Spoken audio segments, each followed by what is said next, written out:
بسم اللہ الرحمن الرحیم۔ نہایت ہی محترم اور معزز مسلمان بھائیوں اور بہنوں، ایک گلاس پانی لیں اور اس پر اللہ کے یہ دو نام پڑھ کر مریض کو پلا دیں۔ جس طرح کی بھی بیماری ہوگی اور کتنی ہی پرانی بیماری ہو، اگر ڈاکٹر نے اسے لا علاج قرار دیا ہے تو بھی آپ پریشان ہونے کی ضرورت نہیں ہے۔ اپنے رب، اپنے خالق اللہ کو پکاریں۔ جس رب نے بیماری بھیجی ہے وہی اللہ اسے دور کر کے اس سے شفا بھی ضرور دے گا۔ لہٰذا ہمارا آج کا یہ عمل جو اس ویڈیو میں بیان کیا جا رہا ہے نہایت مجرب اور بہترین عمل ہے۔ اللہ رب العزت کے صفاتی ناموں کا عمل ہے اور اس کا جو طریقہ اس ویڈیو میں بیان کیا جا رہا ہے اس کے مطابق اس عمل کو کریں اور مریض کو یہ پانی پلائیں۔ اللہ کے فضل و کرم اور رحمت سے مریض کو ضرور شفا حاصل ہوگی۔ پیارے دوستو، یہ عمل آپ نے کب کرنا ہے اور کیسے کرنا ہے، مریض کو یہ پانی کب پلانا ہے، تو یہ تمام باتیں اس ویڈیو میں بیان کی جائیں گی۔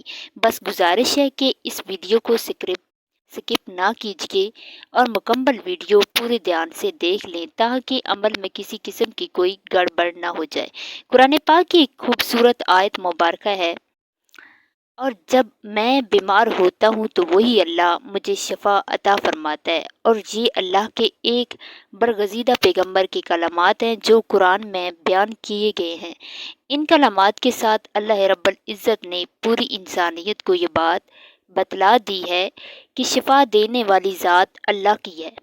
اس لیے ہر انسان کو چاہیے کہ جب بھی بیمار ہو تو اللہ ہی سے شفا طلب کی جائے۔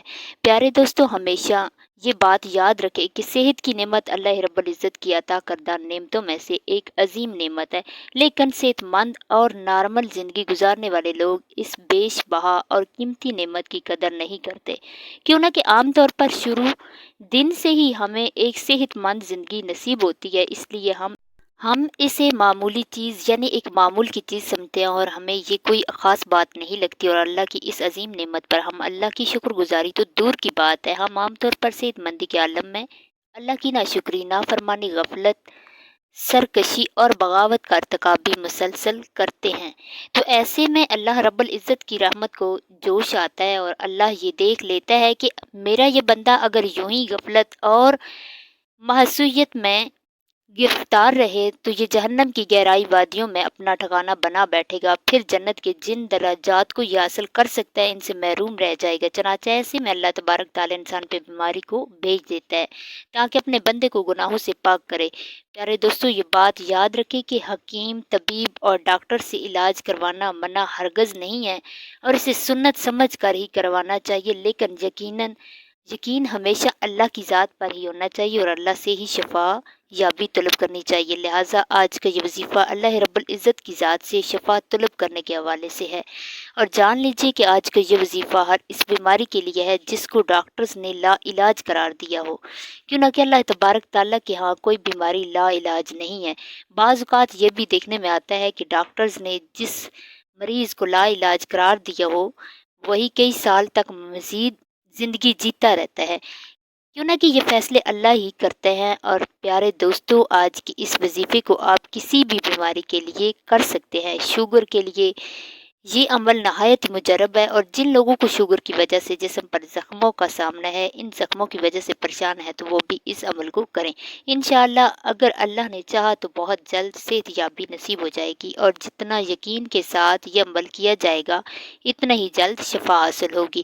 پیارے ناظرین، آئیں اب جانتے ہیں کہ یہ عمل آخر کیسے کرنا ہے۔ پیارے دوستوں، جان لیجئے کہ یہ عمل آپ نے شعبان کی یا پھر کسی بھی اسلامی مہینے کی 13، 14 اور 15 تاریخ کو کرنا ہے، یعنی یہ کل 3 دن کا عمل ہے۔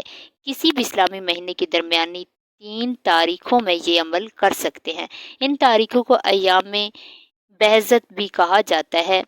نبی کریم صلی اللہ علیہ وآلہ وسلم ان دنوں میں اکثر روزہ رکھا کرتے تھے۔ اور پیارے دوستو، اب اس عمل کا طریقہ پوری توجہ سے سنیے گا، اور اسی طریقے سے یہ عمل کرنا ہے جیسے بتایا جا رہا ہے۔ اس عمل کے لیے سب سے پہلے 3 مرتبہ درود شریف پڑھنا ہے۔ درود ابراہیمی سب سے بہتر ہے۔ اس کے بعد آپ نے اللہ کے 2 بابرکت نام یا اللہ یا مجیب کا ورد کرنا ہے، اور یہ ورد 313 مرتبہ کرنا ہے، یعنی اللہ کے 2 ناموں یا اللہ یا مجید کو